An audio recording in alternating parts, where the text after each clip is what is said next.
Hi, everyone, and welcome. Today's session is around retrenchments and specifically focusing on the South African market. So, with me today, and let's go, who am I? So, my name is Melissa Subin. I have a company called Happy Factory, and I look at people strategy, organizational change, development, and then employee engagement. And I've found I've had a lot of questions around retrenchments, making sure that employees are sort of looked after during the process, and also what is supposed to be the process. So with me today, I've got Melisha Haripal, and she's from MH Attorneys. She's the founding partner of the firm. So she's going to join us and give us a little bit more insights around retrenchments. So Melisha, welcome. Do you want to tell us a little bit about your business? Thanks, Melissa, and thank you for the opportunity to join you today on this webinar. I founded my business 2.5 years ago, but I've been in practice for 12 years. My passion and my area of speciality is employment and labor law and litigation. So that would involve discipline in the workplace, assisting both employees and companies in dealing with disciplinary issues, retrenchments, CCMA disputes, labor court disputes, and the like. And then I also have a commercial litigation practice. Thanks. Well, you definitely are going to be the expert for us today. Thanks, Melissa. So this quote actually is very close to my heart. How we respond to something is just as important, if not more important, than our initial reaction. So having gone through COVID-19 in our country and obviously the global economy, one has to think about, we can't really do anything about what has happened. We can't prevent it from happening. It's done. But we can look at what we have within our control and how it is we go about doing what we need to do. So this quote is actually taken from Michael Thomas Sonnenberg, and he is a career transitioning expert and has written a book on career transitioning. So, the thing is, when people go through an impact in their world, you have to always look at what is within your control and what can you do about it. And I hope that this webinar is going to help us look at what kind of strategic intents we have when we go about doing this, especially in small businesses. How do we keep the lights on and making sure that we don't end up having to lay off the entire company or close down? Also looking at the communication framework, why do we need it and who do we have to engage with? And then lastly, what kind of support can small businesses offer their employees? So we'll kick off. So what's happening currently in our country? According to Dondo Mokgajane, the National Treasury's Director General, he says that the unemployment rate could reach as high as 40% this year. And, that's something that's very sobering. It's very sobering thought. And then I happened to come across this picture that's on your left-hand side. And I thought to myself, what an interesting picture for small businesses to have a look at to see where their minds are. So if you look at that picture on your left-hand side, do you see the skies darkening or do you see it clearing? And I think that's an important thing for us to look at in terms of our businesses and where we see it. If you have a good mindset around having a plan in place, understanding intentionality, and then looking at what are your resources in and around you in order to execute that plan, it's going to go a long way in how successful your business ends up being.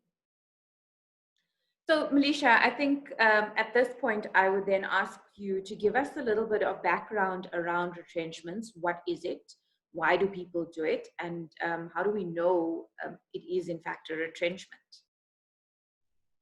Okay, thank you, Melissa. So, retrenchment seems to be like the key word, and the word bouncing around the newspapers and in all companies at the moment. My practice as well at the moment is focused quite. Quite a lot of focus on retrenchments, and a lot of clients looking to either retrench or temporarily lay off their staff, or other options to try and cut costs because of the impact of COVID-19. It's important that when businesses contemplate retrenchment, that they get advice up front, because it is a process that is set out in the Labor Relations Act. You have to follow that process to the T, like we'll deal with in this webinar. But employees need to understand that retrenchment is a no-fault dismissal, which means if you have problem child employees in your business and you want to take the COVID-19 pandemic and use that to get out all your problem children from your business, retrenchment is not the right process to follow to do that. What people need to understand as well is that when you do retrench, if you do not follow the process to the letter of the law in terms of the Labor Relations Act, you're going to fall short if those employees take you on at the CCMA. So Section 189 sets it out quite clearly. I know we're talking about the current pandemic and retrenchments in this scenario, but people also they also should know that retrenchments can be done by businesses in order to reach a profitable state. It doesn't only have to be in situations where you are under financial pressure and you've got to cut costs. Our courts have found in the past that a business can restructure and retrench also for purposes of making a profit. But for today's discussion and the impact of the coronavirus and COVID-19 pandemic, we'll just focus on retrenchments in that situation. Sometimes what businesses do is that they choose particular departments. So if you look at, for example, a furniture factory, they have various departments, manufacturing and retail and all of that kind of thing. But perhaps this business also deals with, during the course of their business, they found that lighting is also an option that they could sell different forms of lights. It's not their core business, but it is part of their business. In these sort of scenarios, we look at all these types of things when advising big companies or small companies, who to retrench or how to restructure their business. And most of the time, the lighting department, which is not the core business, if I can use that analogy, that would be the department where you would look first to restructure or retrench, because you obviously want to keep your critical staff. So if we want to go to the next slide, we can just deal with the process. Okay, so when you do a retrenchment, you have to also think of the end of the process. So that's why it's so critical to get legal advice up front. If the matter ever ends up in the CCMA or the labor court, depending on the number of employees that are ultimately retrenched, the court or the CCMA will look at two elements. The first one is going to be the substantive fairness of the retrenchment. So was there a legitimate rationale or business operational requirement for the retrenchment? So that's the first leg. If that leg is met and there was a legitimate operational requirement for the business to retrench, then you look at the procedural aspect. Did the company follow the procedure in terms of the law before retrenching their staff? Now, what I've come across with a lot of my the instructions that I've been getting lately is that because of this pandemic, small to medium-sized enterprises seem to think that there would be some kind of leniency given to them in the labor court or the CCMA if they just say to their staff, look, we cannot pay you and we don't have money, and so you're all retrenched, and that is a very dangerous path to go down, because the law still applies. The Labor Relations Act is still in force. And if you want to embark on a retrenchment process in order to reduce costs in your business, you are still required to follow Section 189 of the Labor Relations Act. And if we deal here primarily with Section 189, which is your smaller retrenchments, 189A deals with the very large-scale retrenchments. But I think for purposes of this webinar, we'll deal with the small to medium-sized enterprises. The minute the business contemplates retrenchment, they must provide the employees with the Section 189 notice of retrenchment. And that notice sets out all the elements that are required in Section 189 of the LRA. That notice is also the first step in the consultation process. The consultation must then be arranged with the employees, or if the employees are unionized, then it must take place with their trade union representative, or if there's a workplace forum in place, then the representative there, or most of the times with the employees themselves. And that consultation process is a joint consensus seeking process, which means you must try by all means to reach agreement with the employee on all the various aspects that you have to consult on.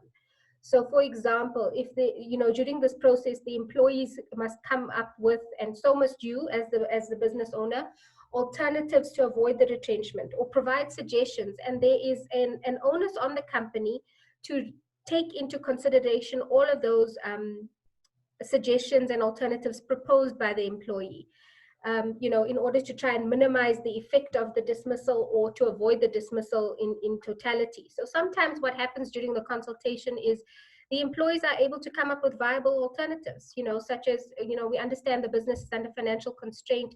Can I work half day? Or, can I do shorter, reduced hours? Or, can you reduce my salary, but I'll still work my normal hours?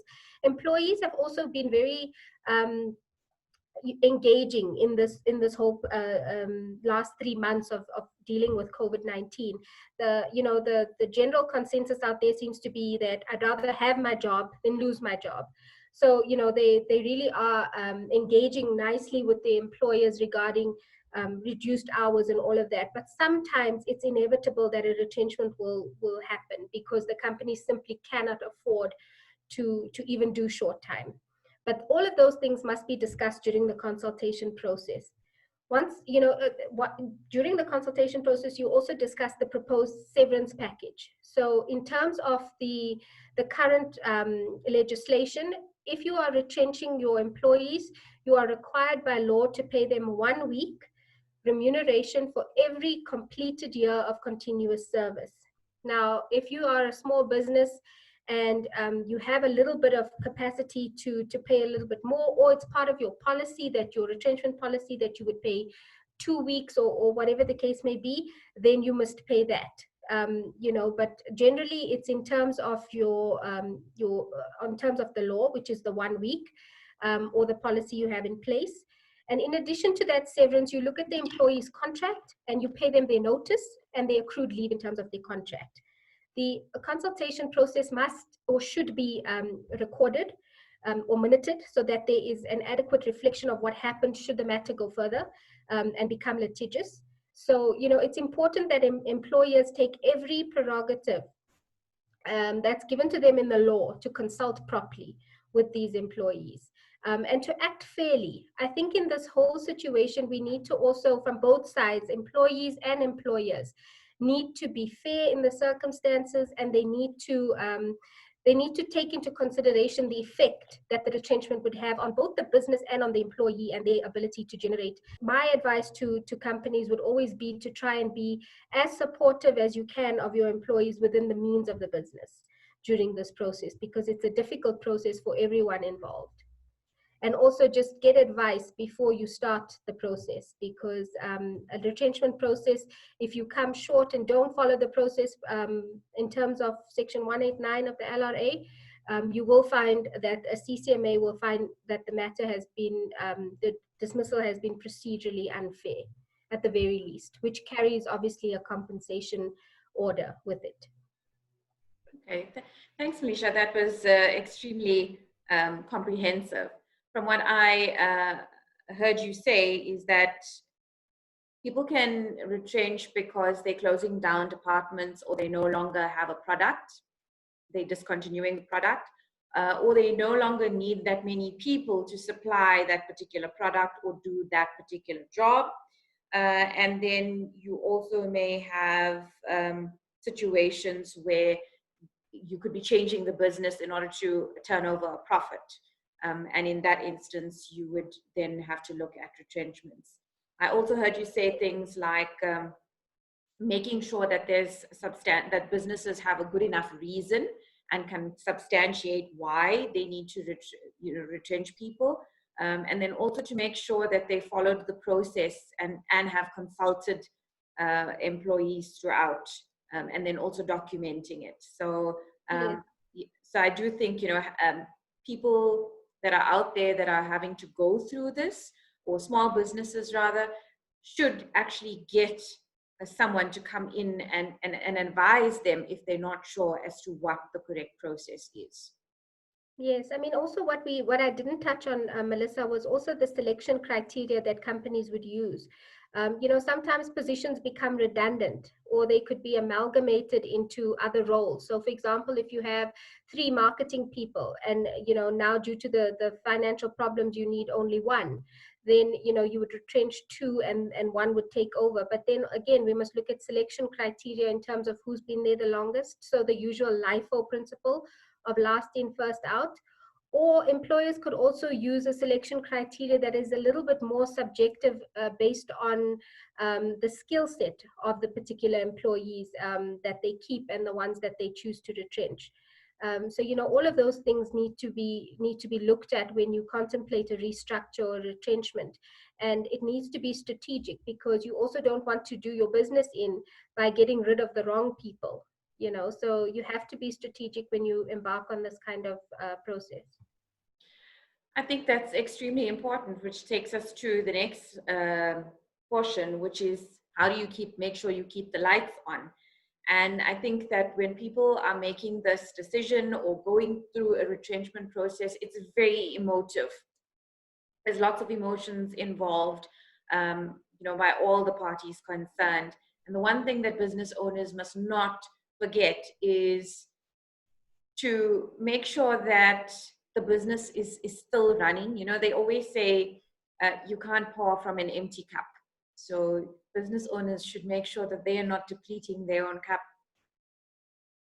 And what is in front of us now is just different segments of a business that companies need to look at.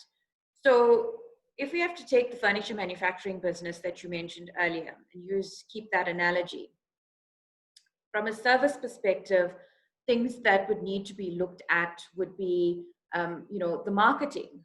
Are you discontinuing a product? So are you making the lighting or closing down the lighting department? And if so, how is that going to impact your current services? Do you need to send, customers a note to say that these services are no longer going to be provided? What are you doing instead? From a supplier's perspective, if you're no longer going to be doing the lighting business, then those suppliers are also going to be impacted. So then how do you make sure you engage with them? And then what if the suppliers were also supplying you other goods? So that may have a knock-on effect on that business. You'd also have to make sure that your operation still stays running. Who are the people involved in this? What are the processes? Are there new processes that need to be documented or changed in any way? From a systems and IT, systems perspective, there's processes that may be part of your system or your environment that you operate in, or it could be IT systems. And do people have access to systems? Are they skilled on it, that now the skill is now gone, and who's going to be doing that? What kind of systems do you have in place? From a risk perspective, if we take systems into account, do they have passwords that you need to change? Is there keys and locks that you need to also take into consideration, where you have to obtain it from the employee? Going through a retrenchment process, again, is very emotive, and you need to make sure you put these things in place so that you're not hassling people that are going through it for, where's this key and where do I find this document? It needs to be done strategically. The other thing is finance. So is this going to have an impact on your bottom line? Did you actually do the homework? Yes, you won't be paying these people anymore, but let's say, you may be impacting the suppliers in this instance, and you now have to go and contract new suppliers. is that going to, what is that going to do to your bottom line? That's just one example. And then community. So the people that are impacted and the services that you are offering could impact the broader community at large. So look at that in the context of your business and then see whether or what kind of impact it's going to have. And then the thing that underpins everything here is people. Essentially, people are going to be impacted whether they are in the business, out of the business, or still left behind. And this is now our emotional stakeholders. So firstly, it's the business owner. The business owner has to go through the fact that, there's guilt. You have to make this decision. You have to also deal with the people that are impacted, and you have to deal with customers. So all the people that you deal with is your impacted staff, and what are they feeling? They could be feeling anger. They could be feeling sadness, and they could be going through a whole host of other issues, and this is just compounding it. So they have their own emotions that they're going to have to go through. What about the staff that's left behind? Yes, they're not impacted in any way, but there's a thing called survivor's guilt because they were left behind. And that also relates to the selection criteria that was used. How am I left behind? I've worked with this person for so many years, and now, I'm not going to see them anymore. When they go into the office, they're going to see an empty desk. That empty desk is going to now, raise emotions in them. If they see their friends going through this and they're distraught, people are going to have to be dealing with that in the office and keeping the lights on. Then you have customers. You may have instances where the customers actually have the relationship already with the people that may be going through your retrenchment process. And what is that going to do to the customers? How is the customer going to now start engaging with you? What's the perception going to be like from the emotions that they are going to be experiencing? That's something to consider. And then your business partners. So again, you may have vendors and suppliers, business partners that engage with their employees that are going through a retrenchment process. So what communication are you giving out to them or sending to them? How are you engaging with them? And then are your business partners and customers, etc., still engaging with those impacted employees? So those are all the things that we need to be mindful of in the engagement model. And what is the basic emotions that people are experiencing? So more often than not, even if people know that this is coming, in my experience, when people receive that letter and they actually formally notified, they go through the emotional stress responses just like you would if you had to see a lion or go through some kind of distress. It's either fight, you get angry, you want to, you get defensive, you flight, flee away, you run away from it, you employees may just go back to work and pretend like it didn't happen. Or they may freeze, meaning they can't do anything. They just can't function in that day. And so you as a business owner need to take all of those things into consideration. Also, you'll notice that most people go into the different needs. So the first thing that people think about is, and if you look at Maslow's hierarchy of needs, you'll see that first thing they look at, how am I going to feed my family? Will I be able to still pay my rent? Where's my family going to live? And then they look at, how am I going to take this forward? So being aware of the emotions that you feel, as well as the employees that are going through this and all the other emotional stakeholders, actually helps you to make better decisions and to be able to react better to situations. So the last thing we want to cover is, so we spoke about what employees are obligated to do in terms of the law. But let's talk about things that employers can do that they're not obligated to do. And one of the things, or people ask me, how can they actually make this process a little bit easier? And what we have to remember is, for most companies, if you have a strategic plan, if you have a people strategy in place at the outset, you would have had people that are going through some kind of reskilling or upskilling in training programs. There may have been emotional support. And then the thing that you need to get employees to start doing now is to take accountability and to take action. And how can people do that? Understanding what change management is and where people are in the change process can help employers engage with employees. Also looking at employee well-being. What kind of access do employees have at that time? Do they have medical aids that offer specific services in terms of emotional support? Do they have coaches? Do they have are they affiliated to religious organizations that offer some kind of emotional support that they can go to, at no charge? There's lots of also free call centers and counseling helplines that's available for employees. Being able to offer people this is, could be at no charge. Going through debt relief, there's lots of facilities that's available out there for people to get debt counseling and get debt relief. That could be something that employers could talk to their employees about. A simple thing that, like, being able to still use their PC is obviously given, taking into consideration security requirements, etc. Using their PCs to apply for other jobs.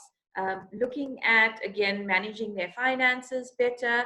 And then lastly, career planning. And this is something that's very close to my heart. So I did want to share what career planning is all about and how this can impact the greater economy.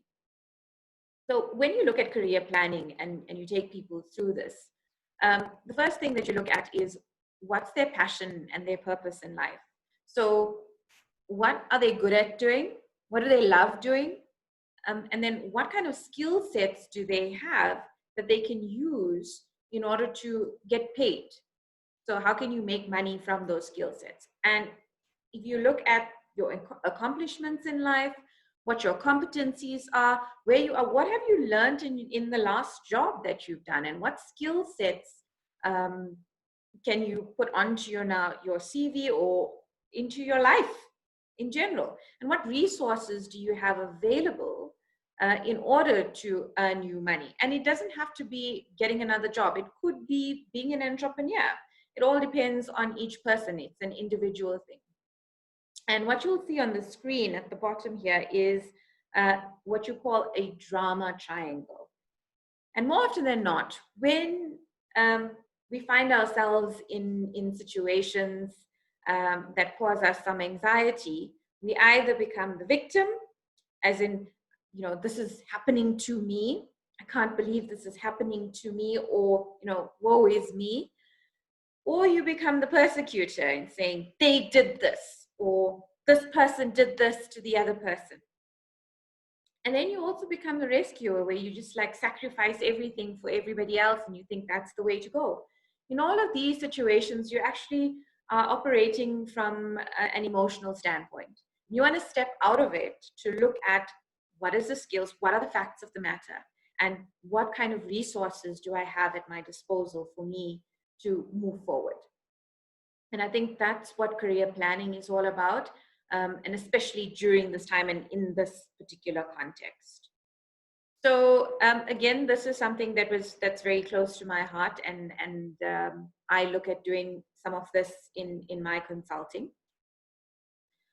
But to recap, what we spoke about today was small businesses can make a big impact, and they can make a difference in making sure that they follow processes, that they follow the legislation, that they get the right kind of assistance with planning, with how they communicate, who they communicate to, thinking about it strategically, and then also looking at the support system that is available. And there's tons of consultants out there. I know the labor attorneys, and Malisha, you can add to this, are are waiting for people to contact them and say, you know, assist me with this process. I need some help. Yeah, definitely, Melissa. You know, we want to be able to help companies do this fairly, both for themselves to prevent them from landing up at the CCMA or the labor court, and also to do it fairly for the employees, because this is a difficult period for everyone. Okay, so I'm gonna, you wanna tell us what your website address is so they can look you up there and contact you? Thanks, Melissa. Yeah, you can contact me through my website, or my details are all on the website. It's www.mhattorney.co.za, and you'll see my cell phone number, email address, all of that is on the website, and I'm always available. So, yeah, if you need any help with this kind of process, give me a shout. Thanks, Felicia, and thanks everyone. I hope this was informative. We're looking forward Thanks, to seeing you Melissa. Thanks again. for the opportunity. Thanks. Bye. Bye.